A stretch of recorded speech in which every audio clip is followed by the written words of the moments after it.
शील प्रभुपाद की जय। गुरु गौरांग की जय। कल के सत्र में हमने सुना रघुनाथ दास जब नीलाचल पहुंचते हैं, चैतन्य महाप्रभु के साथ उनकी भेंट होती है। चैतन्य महाप्रभु उनको कहते हैं कि कृष्ण की कृपा से आप भौतिक संसार के विषय रूपी गड्ढे से बाहर निकल चुके हैं। ये कृष्ण की बहुत बड़ी कृपा है आपके ऊपर। ये ऐसा गड्ढा है जहाँ पर भौतिकतावादी लोग मल त्याग करते हैं।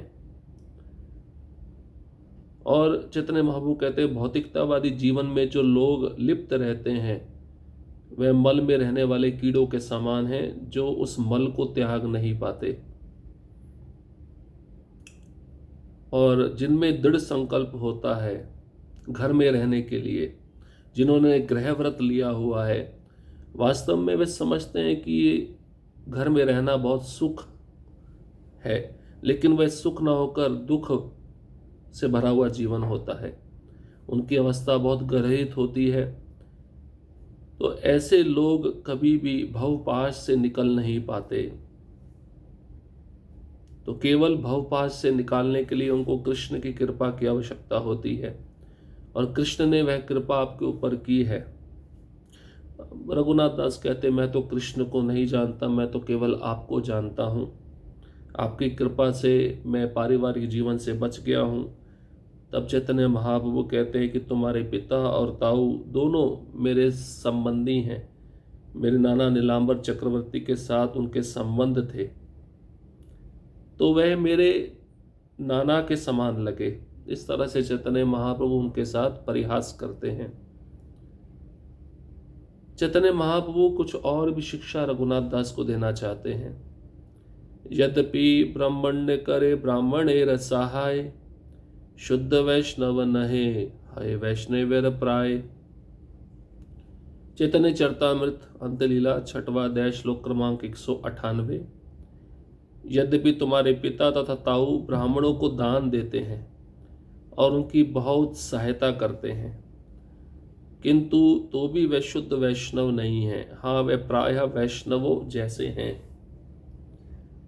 तो स्पष्ट बता रहे हैं चैतन्य महाप्रभु, देखो ब्राह्मणों की सेवा करना, इसको शुद्ध भक्ति नहीं कहा गया, इससे कोई शुद्ध वैष्णव नहीं बनता। प्रमाण देकर समझा रहे हैं चैतन्य महाप्रभु रघुनाथ दास को, तुम्हारे पिता के बड़े भाई दोनों ब्राह्मणों का बहुत सम्मान करते हैं, ब्राह्मणों को बहुत दान देते हैं, उनको बहुत सहायता करते हैं, किंतु ये शुद्ध वैष्णव नहीं कहलाएंगे। वैष्णवों जैसे हैं इसका मतलब दान देने में, ब्राह्मणों को सहायता देने में मन में कुछ इच्छा होगी ना, कि अगर ब्राह्मणों को कुछ सहायता करेंगे तो हमें इससे क्या लाभ मिलेगा। जैसा कि श्री भक्ति विनोद ठाकुर ने अपने अमृत प्रवाह भाष्य में कहा है, कुछ लोग जो सामान्यतः धनी होते हैं वे वैष्णवों जैसे वस्त्र पहनते हैं और ब्राह्मणों को दान देते हैं। वे अर्चा विग्रह पूजा के प्रति भी अनुयुक्त रहते हैं, किंतु भौतिक भोग के प्रति आसक्ति के कारण वे शुद्ध वैष्णव नहीं हो सकते। जो लोग धनी हैं वैष्णव जैसे वस्त्र भी पहनते हैं, जैसे धोती कुर्ता, तिलक भी लगाया होगा, कंठी माला भी पहनी होगी, ब्राह्मणों को दान भी देते हैं, अर्चा विग्रह की पूजा उसके प्रति अनुरक्त भी रहते हैं, लेकिन भौतिक भोग के प्रति जो आसक्ति है वो बनी हुई है, तो ये शुद्ध वैष्णव नहीं कहलाएंगे। शुद्ध वैष्णव तभी कहलाएंगे जब भौतिक भोग के प्रति आसक्ति को त्यागते हैं। अन्य अभिलाषिता शून्यम ज्ञान कर्मादि अनावृतम। शुद्ध वैष्णव में भौतिक भोग की इच्छा नहीं रहती। शुद्ध वैष्णव की यह मूलभूत योग्यता है। सामान्यतः धनी लोग नियमित रूप से अर्चा वगैरह की पूजा करते हैं, ब्राह्मणों को दान देते हैं और सभी तरह से पुण्यशाली होते हैं, किंतु वे शुद्ध वैष्णव नहीं हो सकते। तो भौतिक इच्छा शून्य होनी चाहिए, ज्ञान और कर्म से रहित होनी चाहिए। शुद्ध वैष्णव में कभी भी भौतिक इच्छा नहीं होती। मूल योग्यता है शुद्ध भक्ति की कि उस शुद्ध भक्त में भौतिक भोग करने का इच्छा समाप्त हो चुका होता है। सभी तरह से पुण्यशाली हैं, ब्राह्मणों को दान दिया, अर्चा विग्रह की पूजा भी करते हैं, धनी भी हैं, धन भी है, किंतु शुद्ध वैष्णव नहीं हो सकते। अपनी वैष्णवता तथा दान के बाहरी दिखावे के बावजूद उनकी आंतरिक इच्छा भौतिक जीवन के उच्चतर स्तर के भोग की होती है। दान दिखावे के रूप में देना और अंदर से भौतिक भोग की इच्छा रखना, ये सब शुद्ध वैष्णवता में नहीं आता। रघुनाथ दास के पिता गोवर्धन तथा ताऊ हिरण्य दास दोनों ब्राह्मणों को काफी दान देते थे। गौड़िया जिले के सारे ब्राह्मण एक तरह से उन पर आश्रित थे। इस तरह उन्हें अत्यंत पवित्र भद्र पुरुष माना जाता था। इस तरह वे सामान्य जनता के समक्ष अपने आप को वैष्णव के रूप में प्रस्तुत करते थे, जबकि शुद्ध आध्यात्मिक दृष्टि से वे सामान्य मनुष्य थे। तो ब्राह्मणों को मदद करते थे, दान देते थे, और गौड़िया जिले में जितने ब्राह्मण रहते हैं सभी इन दोनों भाइयों पर आश्रित थे। और ये दोनों भाई अत्यंत पवित्र भद्र पुरुष उन ब्राह्मणों के समाज में माने जाते थे। इस तरह सामान्य जनता के समक्ष उन्होंने अपने आप को वैष्णव के रूप में प्रस्तुत किया, जबकि शुद्ध आध्यात्मिक दृष्टि से वे सामान्य मनुष्य थे। शुद्ध वैष्णव नहीं, दूसरे शब्दों में वे कनिष्ठ अधिकारी थे, क्योंकि वे उच्च वैष्णव सिद्धांतों से अनजान थे, फिर भी वे विषयी नहीं कहे जा सकते थे। श्रील प्रभुपाद जी ने ये पूरा तात्पर्य चैतन्य चरितामृत अंतलीला 6वां अध्याय श्लोक क्रमांक 198 से लिया है। तो निष्कर्ष यही है कि मन में अगर भौतिक इच्छा का भाव है और दिखावे के रूप में दान दिया जा रहा है, वैष्णवों जैसे वस्त्र पहने हैं, ब्राह्मणों को मदद की जा रही है, तो ये शुद्ध भक्ति नहीं है। ये कनिष्ठ अधिकारी के रूप में ऐसे लोग रहते हैं जो मध्यम अधिकारी और उत्तम अधिकारी के वैष्णव सिद्धांत है उनसे अनजान होते हैं। तो लक्ष्य होना चाहिए उत्तम अधिकारी बनना और उनके सिद्धांतों को समझना। महाप्रभु ने कहा, जो लोग भौतिकतावादी जीवन के प्रति आसक्त होते हैं और आध्यात्मिक जीवन के प्रति अंधे बने रहते हैं, वे इस तरह कर्म करते हैं कि अपने कर्मों की क्रिया प्रतिक्रिया के फलस्वरूप जन्म मृत्यु के चक्र में बंध जाते हैं। भगवान कृष्ण ने तुम्हें स्वेच्छा से ऐसे गर्हित भौतिकतावादी जीवन से उबार लिया है, इसलिए भगवान कृष्ण की अहेतुकी कृपा को व्यक्त नहीं किया जा सकता।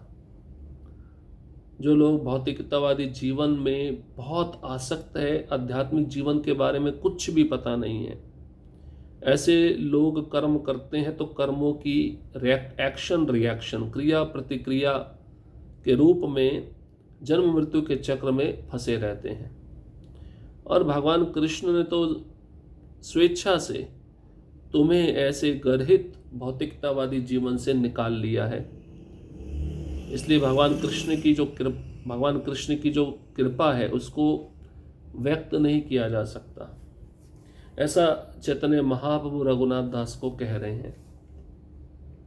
अब चैतन्य महाप्रभु चाहते हैं स्वरूप दामोदर के अधीन रघुनाथ दास रहे, उनके संरक्षण में रहे, वह जो भी सेवा बताते हैं रघुनाथ दास उसी को करे। तो स्वरूप दामोदर के प्रति समर्पण कैसे करते हैं रघुनाथ दास, इसके विषय में हम सुनेंगे। स्वरूप के प्रति समर्पण। रघुनाथ दास को दुर्बल तथा मैला कुचैला देखकर, क्योंकि उन्होंने 12 दिनों तक यात्रा की थी और उपवास रखा था, श्री चैतन्य महाप्रभु का हृदय अहेतु की कृपा से द्रवित हो उठा और उन्होंने स्वरूप दामोदर से कहा, ए रघुनाथे आमी सपिनु तुम्हारे पुत्र भृत्य रूपे तुम्ही कर अंगीकारे।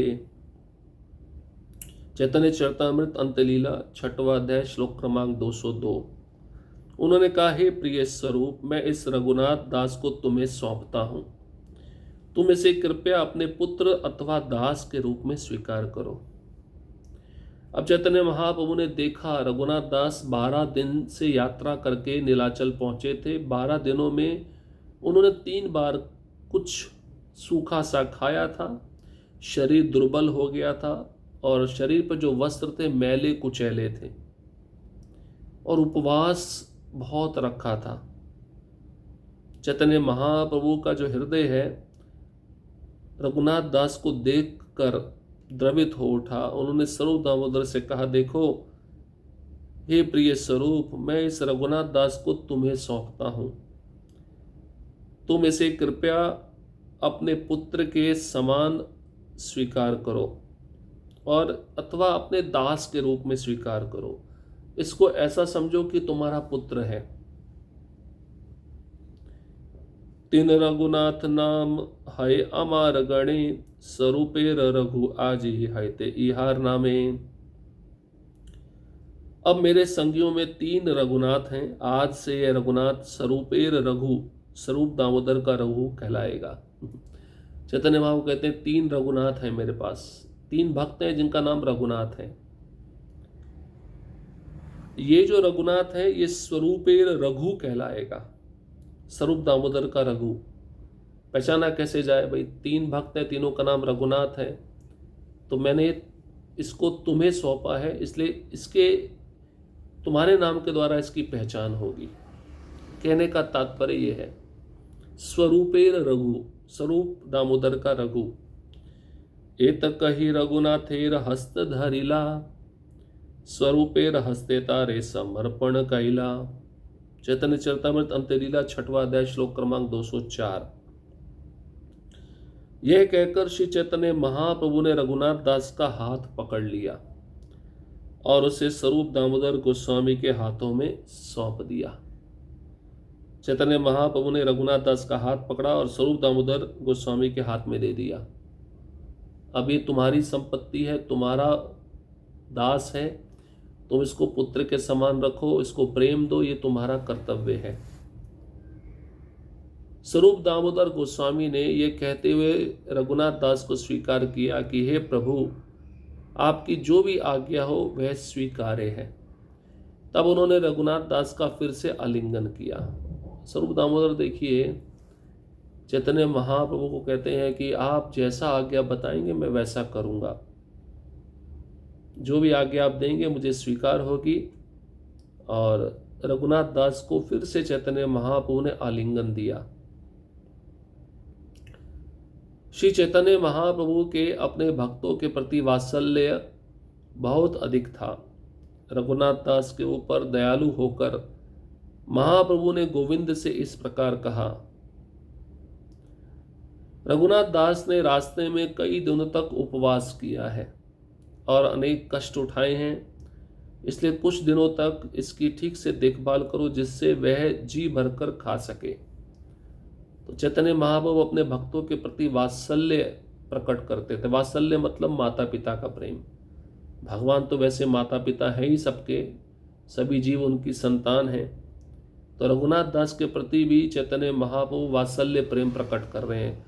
कैसे प्रकट कर रहे हैं? इतने दिनों से चल कर आया है, शरीर दुर्बल हो गया है, कुछ खाया पिया नहीं है, तो रघुनाथ दास के ऊपर दया करते हुए चैतन्य महाप्रभु गोविंद को, गोविंद कौन है? चैतन्य महाप्रभु के सेवक हैं, तो गोविंद को कहते हैं चैतन्य महाप्रभु देखो रास्ते में इसने बहुत दिनों तक उपवास किया है, अनेक कष्ट उठाए हैं, कुछ खाने पीने कुछ खा नहीं पाया है और ना खा सकने के कारण इसका शरीर दुर्बल हो गया है, तो इसका ठीक से देखभाल करो, कुछ दिनों तक इसको अच्छे से खिलाओ, अच्छे से पिलाओ, भोजन इसको कराओ, जी भर के भोजन खा सके जिसका इसका शरीर हृष्ट पुष्ट हो जाए। तब श्री चैतन्य महाप्रभु ने रघुनाथ दास से कहा जाकर समुद्र में स्नान करो, उसके बाद मंदिर में भगवान जगन्नाथ का दर्शन करो और फिर यहाँ आकर भोजन करो। यह कहकर श्री चैतन्य महाप्रभु उठे और अपना दोपहर का कृत्य करने चले गए। रघुनाथ वहाँ पर उपस्थित सारे भक्तों से मिले, रघुनाथ दास पर श्री चैतन्य महाप्रभु की अहेतुकी कृपा देखकर सारे भक्त आश्चर्यचकित रह गए और उन्होंने उनके सौभाग्य की प्रशंसा की। रघुनाथ दास ने समुद्र में स्नान किया और जगन्नाथ जी के दर्शन किए। तब वह श्री चैतन्य महाप्रभु के निजी सेवक गोविंद के पास लौट आए। गोविंद ने रघुनाथ को श्री चैतन्य महाप्रभु की पत्तल में बचा शेष खाने को दिया, जिन्होंने उस प्रसाद को परम सुखपूर्वक ग्रहण किया। कितनी बड़ी कृपा है रघुनाथ दास पर। चैतन्य महाप्रभु रघुनाथ दास से कहते हैं, जाकर सबसे पहले समुद्र में स्नान करो। तो सबसे पहले जब कोई जाते हैं जगन्नाथपुरी तो सबसे पहले समुद्र में स्नान करना चाहिए। स्नान करने के बाद दूसरा आदेश क्या है चैतन्य महाप्रभु का रघुनाथ दास को? स्नान करने के बाद जगन्नाथपुरी में जो मंदिर है जगन्नाथ भगवान का, उस मंदिर में जाकर दर्शन करो जगन्नाथ जी का। उसके बाद में मेरे पास आना, यहाँ पर भोजन कर लेना। चैतन्य महाप्रभु इतना कहकर उठ गए, अपना दोपहर का जो कृत्य था वो करने चले गए। अब रघुनाथ दास ने देखा वहां पर बहुत सारे भक्त उपस्थित हैं। रघुनाथ दास उन सभी भक्तों से मिले। रघुनाथ दास पर चैतन्य महाप्रभु ने जो अहेतु की कृपा की थी उसको भक्तों ने अपने आंखों से देखा। सभी भक्त आश्चर्यचकित हो गए। ऐसी कृपा तो हमें नहीं मिली जो रघुनाथ दास को मिली है। और सभी भक्तों ने रघुनाथ दास के सौभाग्य की प्रशंसा की। कितना महान भक्त है। चैतन्य महाप्रभु के आदेशानुसार रघुनाथ दास समुद्र में गए, स्नान किए। उसके बाद में मंदिर में जाकर जगन्नाथ जी का दर्शन किया और चैतन्य महाप्रभु के निजी सेवक गोविंद के पास जब रघुनाथ दास लौट आए तो गोविंद ने रघुनाथ दास को चैतन्य महाप्रभु ने जिस पत्तल में प्रसाद ग्रहण किया था वह पत्तल उच्चिष्ट चैतन्य महाप्रभु का वह दिया। चैतन्य महाप्रभु का जो विशेष बच गए थे, उच्चिष्ट बच गया था, वह उच्चिष्ट रघुनाथ दास को प्राप्त हुआ और रघुनाथ दास ने बड़े सुखपूर्वक, बड़े प्रेम पूर्वक उस प्रसाद को ग्रहण किया। अब रघुनाथ दास आ तो गए हैं नीलाचल जगन्नाथपुरी, घर को छोड़ के आए हैं, तो किस प्रकार से वैराग्य का जीवन व्यतीत करेंगे, किस प्रकार से उनका वैराग्य का स्तर बढ़ता जाएगा, ये हम कल के सत्र में सुनेंगे। बहुत ही महत्वपूर्ण है। एक भक्ति में जीवन में भक्त को किस प्रकार से वैराग्य को स्वीकार करना चाहिए और धीरे धीरे अपने वैराग्य को कैसे बढ़ाना चाहिए, रघुनाथ दास के जीवन चरित्र से हम समझ सकते हैं। तो अयाचक वृत्ति, अयाचक वृत्ति कहते हैं भिक्षा मांगना। अभी तो थोड़ा समय चैतन्य महाप्रभु के स्थान पर भोजन मिलेगा, उसको ग्रहण करेंगे। बाद में इस वृत्ति को छोड़कर फिर अयाचक वृत्ति में भोजन को स्वीकार करेंगे। हरे कृष्णा कृष्ण कृष्ण हरे हरे, हरे राम राम राम हरे हरे। श्रील प्रभुपाद की जय, गुरु गौरांग की जय।